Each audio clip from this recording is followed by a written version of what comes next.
timing of this quiz is not good, so I thought we'd do a little bit of optional review.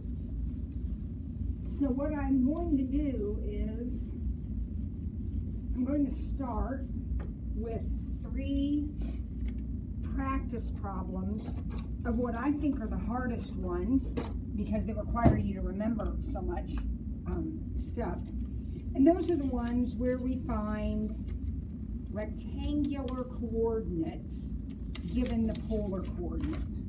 So the problem's going to say, find rectangular coordinates for, and we're going to do 3 of these, so we'll start with 3, 210, and we'll do 5, 300, and we'll do 10, 135. And we're going to do these without a calculator. You will not have a calculator on your quiz, so we're going to do these without a calculator. So, rectangular coordinates, we know what that means. That means x, y. So we are looking for x, y. And we also know, supposed to know, x equals r cosine theta, and y equals r sine theta. Those are things you're supposed to know. So the first step is easy. I want to find x and y. Here's r, here's theta. So x equals 3 cosine 210, and y equals 3 sine 210. That is easy. I mean, that's just memorized. The issue is you've got to be able to find the cosine and sine of 210 degrees. So you're going to draw in standard position, regular math, standard position, you're going to draw 210 degrees. It's going to be right over here like this. That's 210 degrees. Just past 180. How much past 180 is 210 degrees? Well, that's not a hard question. 210 degrees is 30 degrees past 180.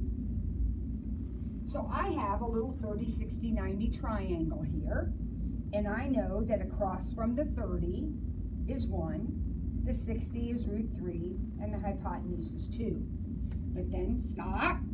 I'm not in quadrant 1, so I have to pay attention to anything that might be negative. What's negative? They're both negative, aren't they? Not the hypotenuse, it's never negative, but x and y are both negative. Okay, so I'm ready now to fill in my cosine and sine. The cosine of 210 is adjacent over hypotenuse, so that's negative root 3 over 2. The sine of 210 is opposite over hypotenuse, negative 1/2. So the answer to the question is x is negative 3 root 3 over 2, and y is negative 3/2. Remember, when you multiply these together, that's like 3 over 1 times negative root 3 over 2. That's how I got negative 3 root 3 over 2 and negative 3 over 2. Okay? Next, we're going to do exactly the same thing, only of course the picture will be different because the angle's different. But x is going to be 5 cosine 300, and y is going to be 5 sine 300. Easy. You just need to know what you're going to plug in for the cosine and sine of 300. So, once again, on our regular standard position, normal setup, we're going to graph 300 degrees. Well, 300 degrees is all the way over here. 300 degrees is past 270, on its way to 360. Notice this is the angle I want to find. It has nothing to do with 270. It's not touching 270, so don't use 270. You want to know how far is it from 300 up to 360. How far is it from 300 up to 360? Well, it's 60. Across from the 60 goes the root 3. Hypotenuse is 2. And across from the 30 is 1. Anything negative? You know something's negative because I'm not in quadrant 1. So what's negative? Oh, right here. The y is negative. Now I'm ready to plug in my numbers. 5 times the cosine. Cosine is adjacent over hypotenuse. That's 1/2. Sine is opposite over hypotenuse. So the answer to the question is, I'm multiplying these now, so that's 5 over 2. If you want to say 2.5, that's fine. And negative 5 root 3 over 2. Here are the rectangular coordinates, the x and the y, that go with an r value of 5 and a theta value of 300. One more. Same thing. X will be 10 cosine 135, and y will be 10 sine 135. All right, so I need to figure out what these numbers are, because I'm going to take 10 times the cosine value and 10 times the sine value. So the first thing I have to do is draw my angle on my regular standard position setup. 135 will be over here past 90, but before 180. There's 135. Butterfly bow tie it. That triangle doesn't have anything to do with 90, nothing. It has to do with 180. It's right here. This is the angle I want, right here. The angle between 135 and 180. That angle, that difference between 180 and 135 is 45. So this time, I have a 45, 45, 90 triangle. In these two examples, I had 30, 60, 90s. Well, now I got a 45, 45, 90. So I remember that the sides of a 45, 45, 90 are 1, 1, and the hypotenuse is root 2. Stop. You're not in quadrant 1. Something's negative. What would be negative? Oh, yes, right here. That x is negative. Now I'm ready to plug in my values. The cosine of 135 is adjacent over hypotenuse, so negative, well, be careful on this one. It's going to be negative 1 over root 2, but I need to rationalize that. So it's actually going to be negative root 2 over 2. And the same thing's going to happen with the sine. The sine is opposite over hypotenuse.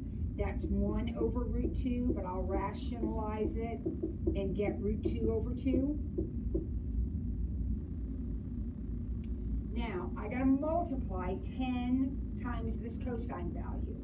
So that's 10 over 1 times negative root 2 over 2. That's negative 10 root 2 over 2, which will cancel, and I get negative 5 root 2. So my x value is actually negative 5 root 2 after I do the simplifying. And guess what?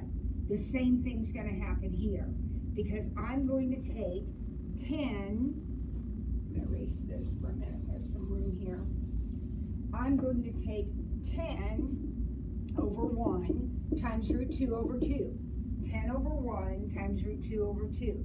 So that gives me 10 root 2 over 2, and again I can cancel, so this y value is positive 5 root 2. So the answer to this question is x is negative 5 root 2 and y is positive 5 root 2. Remember, x, y. I write my answer, x, y. I'm looking for rectangular coordinates. That's x, y. So I write my answer like that. Okay, there is nothing new in this exercise, but it does require you to go back and remember your 30, 60, 90 triangles. It makes you butterfly bow tie. It makes you remember the negative. There's a lot to remember here. So I would suggest that if you're confused still by these problems, that you write these 3 problems down and try them again on your own, and then come back to the video if you get stuck, or to check your answers. Okay? All right, so your quiz is going to have 1 problem like this. I told you that already, telling you again, you're going to have to do 1. All the quizzes have 1 problem like that. Now what I'm going to do is I'm going to pick 2 problems off each quiz. There are 3 versions. I'm going to pick 2 problems off each quiz. So when you get your quiz, if you've watched this video, 2 of the problems are going to look familiar because I'm doing 2 off each quiz. So here we go. One of the quizzes has a problem that says r equals 4 cosine 7 theta. How many leaves? That's a rose. How many leaves does it have? Hopefully you're saying 7, because our rule for roses is this number right here controls the number of leaves. If that number is odd, that's how many there are. So this thing has 7 leaves. Another question from this quiz is r squared equals 16 sine 2 theta. What is the name of the curve? What is the name of the curve? So you remember there are 4 classical curves. You have to remember the names of them in order to answer this question. Which one is this? Well, it is the one that has an r squared. Only one of your options has an r squared. Do you remember which one? Hopefully you do. It's the lemniscate. This is a lemniscate. The shape of it, if you graphed it, would be a figure 8. This is a lemniscate. All right, we'll look at another quiz here. This one has a question on it. It says, r equals 8 cosine 3 theta. How long are the leaves? How long are the leaves? This is another rose. How long are the leaves? The leaves are 8 units long. We know that in the equation of a rose, this number right here tells me how long they are. So these leaves are 8 units long. Another question from this quiz is, what is the most specific name, and the key word here is specific name, for this curve? Now, I want you to look, it's got a plus or a minus here. That makes it a lemmason. But notice these 2 numbers are the same. When those 2 numbers match in the equation of a lemmason, you have a cardioid. If you were to say lemmason, you would not get full credit because that is not the most specific name. You would get partial credit because that definitely is a lemmason, but it is specifically a cardioid because these 2 numbers match. And then the third quiz, a question from it says, consider the point -425 degrees. Where is it actually plotted? We know that we cannot plot a point that has a negative r value. That doesn't make any sense. A negative radius doesn't make any sense. So we know that in order to actually plot this point, we have to rewrite it. And we're going to rewrite it with a +4.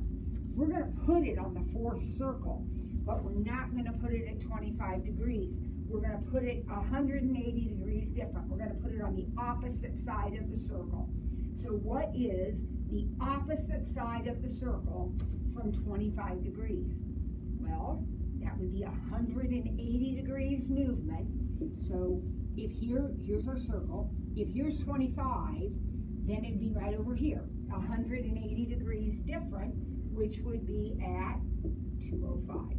180 degrees different, so 205 degrees. And then finally, last review problem, again, straight from this quiz, shows a picture of a spiral that looks like this, and the arrow is really important. and it says, which spiral is this? Clearly it's a spiral. Which one is it? Now notice how it's spinning. It's starting in and spinning outward.